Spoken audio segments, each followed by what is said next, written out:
नमस्कार दोस्तों, स्वागत है आप सभी का हमारे प्रोग्राम जिंदगी बने आसान में। दोस्तों, हमारी सीरीज चल रही है बी योर ओन डॉक्टर के बारे में। आज हम जानेंगे कि किस तरह से अगर हम कोई भी तरह की हेयर से रिलेटेड अर्थात अपनी बालों से रिलेटेड प्रॉब्लम से जूझ रहे हैं तो उनका सिल्यूशन क्या है। क्योंकि इन दी एंड हमारा जो हेयर है वो हमारा रिफ्लेक्शन होता है, हमारे पूरे बॉडी की हेल्थ शाइन करके हमारे बालों के थ्रू रिफ्लेक्ट करती है। आज हम जानेंगे कि किस तरह से नेचुरली हम अपने हेयर को डिवाइन फील करा सकते हैं। इसके बारे में जानने के लिए हमारे साथ है करमजीत सिस्टर। आइए उनसे बातें करते हैं। ओम शांति sister, welcome to our show. ओम शांति। सिस्टर, जब हम बात करते हैं हमारे देवताओं की, इतनी डिवाइन उनके बाल होते हैं, इतने सिंपल, एकदम सरलता से वो अपने बालों को रिफ्लेक्ट करते हैं उनकी डिविनिटी उसके द्वारा। लंबे बाल, और उसको एक भी प्रॉब्लम्स नहीं होते थे उनकी, like it was like a perfect hair जो हमें हमारे भारत देश में इतने सुंदर सुंदर खूबसूरत देवी देवताओं के थ्रू दिखाई देते हैं। वो एक तरीके के रोल मॉडल हैं हमारे। ऐसे में सिस्टर, आजकल का जो माहौल है उसमें हम बहुत सारे केमिकल्स, बहुत सारे आई वुड से टेक्निक्स और ट्रीटमेंट्स करवाते हैं ताकि हम बेटर लगे देखने में। और कई बार हम ऑयलिंग करते हैं, लेकिन उसमें भी बहुत बड़े बड़े मिथ है ऑयलिंग से रिलेटेड जो मैंने नोटिस किया है कि अगर हमारा स्कैल्प एक सर्टेन नेचर का है और अगर हमारा हेयर एक सर्टेन नेचर का है और दोनों ऑपोजिट है, तो हमें किस तरह के ऑयल्स को यूज़ करना चाहिए। देखो, स्कैल्प अगर ऑयली है तो लेस ऑयली तेल, लेस चिपचिपाहट, जिसमें कम चिपचिपाहट है, आप उसको यूज़ करेंगे जी। और अगर आपके बाल ऑपोजिट हैं, रफ हैं, ड्राई हैं, तो आप उनकी लेंथ पर या उनकी केयर के लिए अलग तेल यूज़ करेंगे। करेक्ट। अब मान लीजिए किसी के जो बाल हैं वो बहुत ज़्यादा ऑयली रहते हैं, बालों में तेल बहुत जल्दी आ जाता है, तो कम चिपचिपा तेल यानी कि बादाम रोगन यूज़ कर सकते हैं। ओके। बादाम रोगन अपने आप में बहुत हेल्दी ऑयल है, उसको कई लोग फेस पे भी यूज़ करते हैं, लेकिन जब हम उसको बालों में यूज़ कर रहे हैं, मान लीजिए स्कैल्प में भी यूज़ करना चाहते हैं, तो वो उसमें चिपचिपाहट कम रहती है, तो बादाम रोगन यूज़ कर सकते हैं। सेकेंडली, अगर मीडियम है यानी कि ना ज़्यादा ऑयली है ना ही ज़्यादा रफ़ है, लेकिन आपके स्कैल्प की और सिर की जो टेंडेंसी है ना वो है टुवर्ड्स इचीनेस, ओके। उसमें गर्मी गर्मी महसूस होना, ऐसा लगना कि सिर में बहुत गर्मी गर्मी सी महसूस हो रही है। करेक्ट। तो ऐसे व्यक्ति को आंवले का तेल लगाना चाहिए। ओके। आंवला ऑयल यूज़ करना चाहिए। और जिनका स्कैल्प एंड जिनके बाल भी बहुत ज़्यादा रफ़ हैं, या स्कैल्प भले रफ़ नहीं है, स्कैल्प ड्राई भी नहीं है, लेकिन उनके बाल बहुत ड्राई हैं, बहुत एकदम रफनेस एंड ड्राइनेस और बेजान से, टूटे टूटे, रूखे रूखे से हैं, तो उनको कोकोनट ऑयल का प्रयोग करना चाहिए। How beautiful sister. सिस्टर, मेरे को एक और चीज़ पूछनी है इससे रिलेटेड। जब हम ऑयलिंग करते हैं तो ऑयलिंग करते वक्त अगर हम खुद ऑयलिंग कर रहे हैं स्पेशली, तो बिकॉज आप स्पिरिचुअलिटी की दुनिया से भी बिलोंग करते हैं, आप बचपन से ही उस जर्नी में हैं अपने आप को बेहतर बनाने के लिए, तो मुझे आपसे पूछना था कि जब हम ऑयलिंग करते हैं तो उस वक्त हमारा क्या थॉट प्रोसेस होना चाहिए। क्योंकि ये बात तो पक्की है कि जैसा हम सोचेंगे वैसा ही हम क्रिएट करेंगे। सो अगर आप हमें एक आम आदमी की भाषा में अगर आप बता सके सिंप्लीफाई करके कि क्या हमारा थॉट प्रोसेस होना चाहिए when we do the oiling, it would be really happy. या देखिए, जैसे हमने कहा we are what we eat, right, ऐसे ही we are what we create, correct. We are what we think. तो हम क्या थॉट क्रिएट कर रहे हैं, क्या सोच रहे हैं, ये बहुत अहम हो जाता है हमारी ज़िंदगी के लिए। तो जिस तरीके के थॉट्स आप रखेंगे, अगर बेशक आपके बाल अच्छे नहीं हैं, बेशक आप हेयर फॉल की प्रॉब्लम्स से जूझ रहे हैं, लेकिन अगर हर वक्त आपका एटीट्यूड और हर वक्त बॉडी कॉन्शियसनेस में रह करके आप यही देखते रहेंगे, मैं ऐसा हूँ, मेरे बाल ऐसे हैं, ये बाल बढ़ क्यों नहीं रहे हैं, ओफो ये तो टूटते जा रहे हैं, हर रोज़ ही अगर आप ऐसी चीज़ों से, ऐसे संकल्पों के साथ खुद को नरिश करेंगे तो वो आपको और ज़्यादा उसी तरफ लेके जाएगा। करेक्ट। लेकिन अगर स्पिरिचुअली हम अपने आप को एक अच्छे एफर्मेशंस दें, जैसे कि मेरे बाल बहुत स्वस्थ हैं, I have a healthy hair, I have a shiny hair, I have a completely healthy regiment which I am following, मैं जो खाता हूँ वो मेरे बालों की सेहत के लिए बहुत अच्छा साबित होता है। अगर इस तरीके के आप अच्छे हेल्दी एफर्मेशंस भी खुद को देंगे तो वो आपकी बालों की ग्रोथ को भी प्रमोट करेगा। जी। Why? Because when we are thinking something very positive and good, we attract goodness. Correct. When we are thinking negative, we attract negativity. Correct. So we need to decide the destiny and journey. You need a positive journey, you think positive. If you want to reach a negative goal, you think negative. Correct. And of course, इस दुनिया में कोई भी negative goal पे नहीं पहुंचना चाहता. हर व्यक्ति, छोटे से लेके बुजुर्ग तक, everybody wants everything very good in life. तो इसलिए हर कदम पर हमें स्पिरिचुअलिटी यही समझाती है, अच्छा सोचें, पॉजिटिव सोचें, ईश्वर पर भरोसा रखें और उसको अपने साथ लेकर के चलें. बिल्कुल सिस्टर एक और बात, जब हम बात करते हैं एंटी एजिंग की, जैसे जैसे हमारा उम्र बढ़ता है, आजकल तो देखा गया है 25 साल के बाद ही लोगों के अंदर में, शायद 22 साल 25 साल की उम्र में भी लोगों के बाल वाइट होने लगते हैं, उनके स्किन में रिंकल्स आने लगते हैं, उनकी आंखों के नीचे का बहुत ज़्यादा डार्क सर्कल्स बढ़ने लगता है, जो लिप्स है वो ब्लैक होने लगते हैं. बहुत सारी प्रॉब्लम्स है जो लोग फेस करते हैं एजिंग के साथ. ऐसे में हमें क्या करना चाहिए जिसके थ्रू हम इस पूरे प्रॉब्लम से बाहर निकल सके? देखिए, वैसे तो आप किसी की भी बात करें, कोई जल्दी बूढ़ा होना ही नहीं चाहता. बूढ़े होना ही नहीं चाहते. होना ही नहीं चाहते. Right. इट्स नॉट अबाउट जल्दी, कोई होना ही नहीं चाहता. Even at the age of 50s and 60s लोगों को देखा है वो अपनी एज छुपाते हैं और उन्हें लगता है मैं जवान कैसे दिखूं. बहुत अंदर तलब होती है कि किसी को मेरी एज ना पता चले और मैं हमेशा जवान दिखूं. लेकिन इसमें पूरी मेहनत है. मतलब अगर आप सदा जवान दिखना चाहते हैं, आप यूथफुलनेस को महसूस करना चाहते हैं, आप अंदर से अपनी सोच को पहले जवान बनाएं. पहले अपनी सोच में वो यूथफुलनेस लेकर के आएं जो आपको यूथफुल महसूस कराए. दूसरी बात, आपकी रूटीन, आपका नेचर, आपका स्वभाव, आपका लाइफस्टाइल, आपका ईटिंग हैबिट्स, आपकी पूरी रूटीन आपके यूथफुलनेस से भरी हुई होनी चाहिए. तभी तो जाकर के वो चीज़ें आपको स्पष्ट अपने सामने दिखाई देंगी. तो एंटी एजिंग के लिए भी आपने देखा है कि जो जैसे कुछ लोगों को उम्र से पहले, देखो कुछ चीज़ें उम्र के साथ अच्छी लगती हैं, कुछ चीज़ें उम्र से पहले होने लग जाती हैं, वहाँ पर थोड़ा प्रॉब्लम आता है और लोगों को अच्छा नहीं लगता है, कॉन्फिडेंस भी लो होना शुरू हो जाता है. तो उसके लिए देखा गया कि जैसे चेहरे पे तिल्ली आ जाना और ग्रे हेयर हो जाना या फिर झुर्रियाँ आ जाना, ये चीज़ें कॉमन हैं. तो इस तरीके की एंटी एजिंग पे काम करने के लिए 2 रेमेडीज़ है, specially for the grey hair. Grey hair के लिए क्या करना चाहिए कि जैसे सीताफल होता है जी, ये जो मौसम है सीताफल का आने वाला है, और सीताफल के जो बीज होते हैं उसको फेंकिए नहीं, बहुत काम की चीज़ है. आपको नहीं यूज़ करना, किसी और के लिए रख लीजिए. Those who are facing grey hair problem और उन्हें लगता है कि समय से पहले हो गया है, उनके लिए ये बहुत कारगर साबित होगा.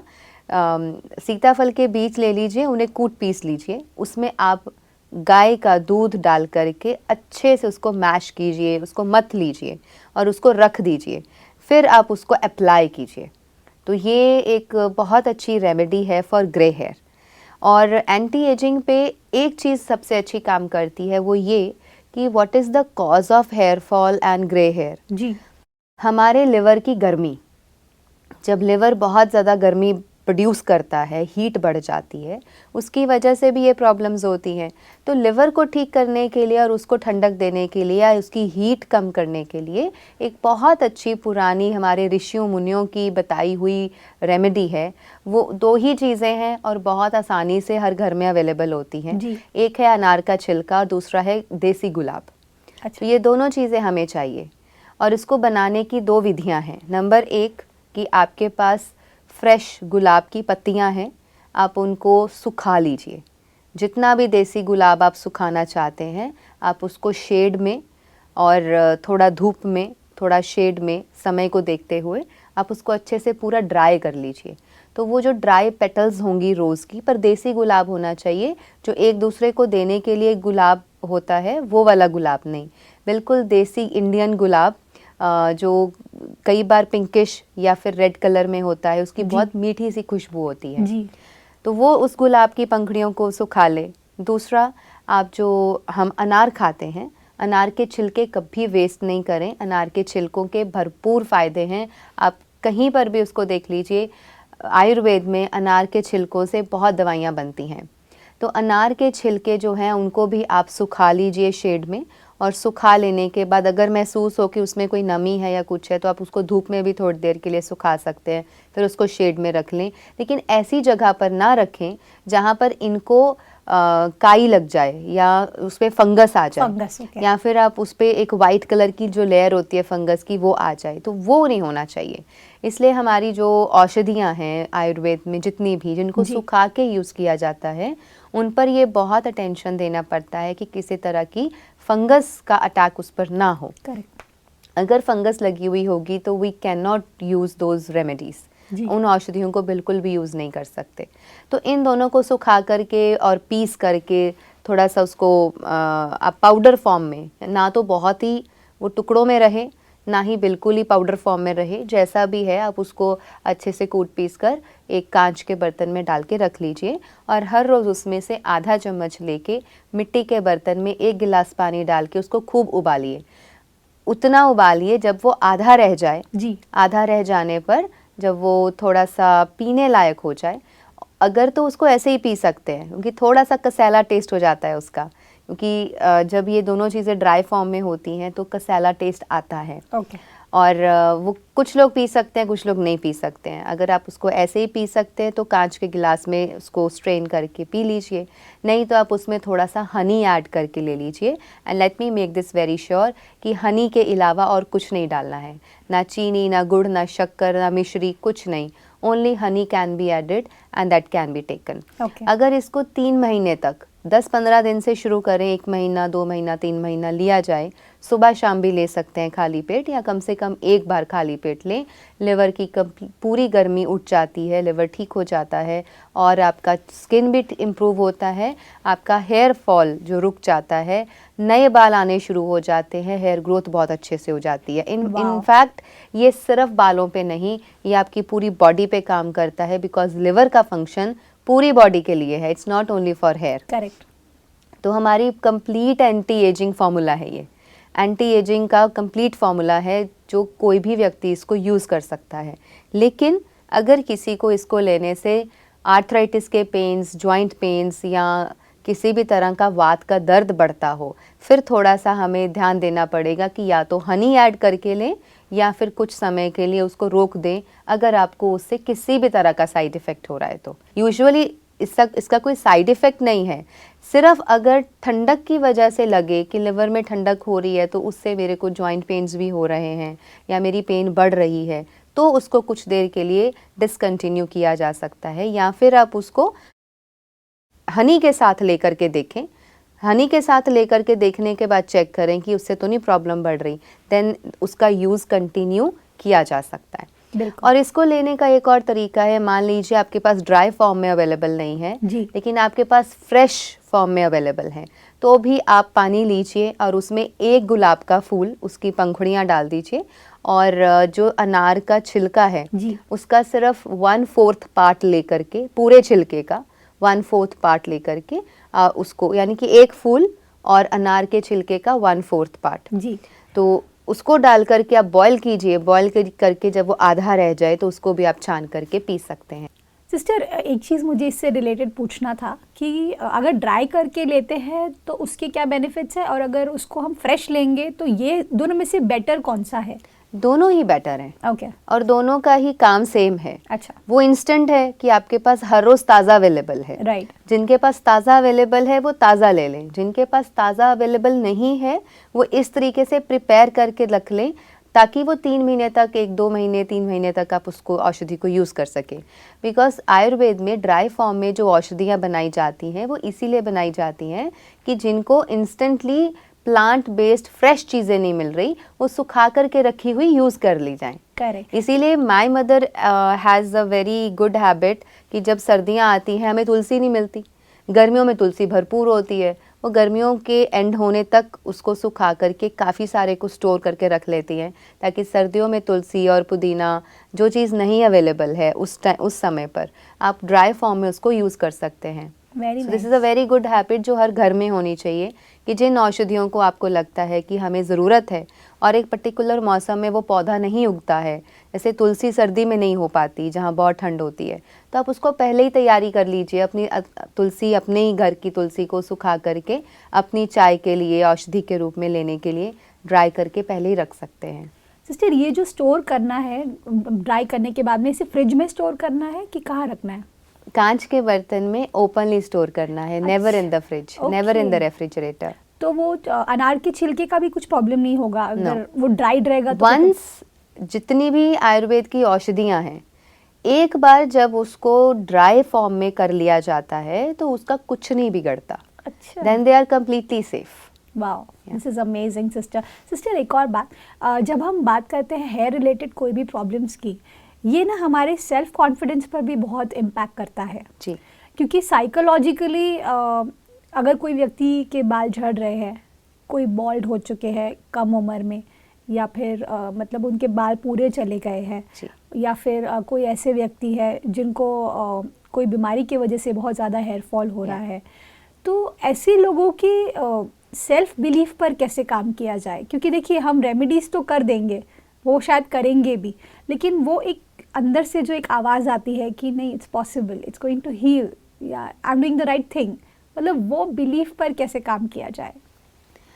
देखिए ऐसा है, ये बहुत जेन्युइन है, बहुत ही नेचुरल है कि जिस व्यक्ति की बॉडी के लुक में या सिर के बालों में या चेहरे की स्किन या आपकी पूरी बॉडी कहीं पर भी अगर कोई ऐसा प्रॉब्लम है कि कमी आ गई है, जैसे कि बाल्डनेस हो गया है, सिर के बाल चले गए हैं, गंजपन आ गया है, तो ऐसी चीज़ों में कहीं ना कहीं एक व्यक्ति का जो मोरल है और कॉन्फिडेंस है वो लो हो जाता है।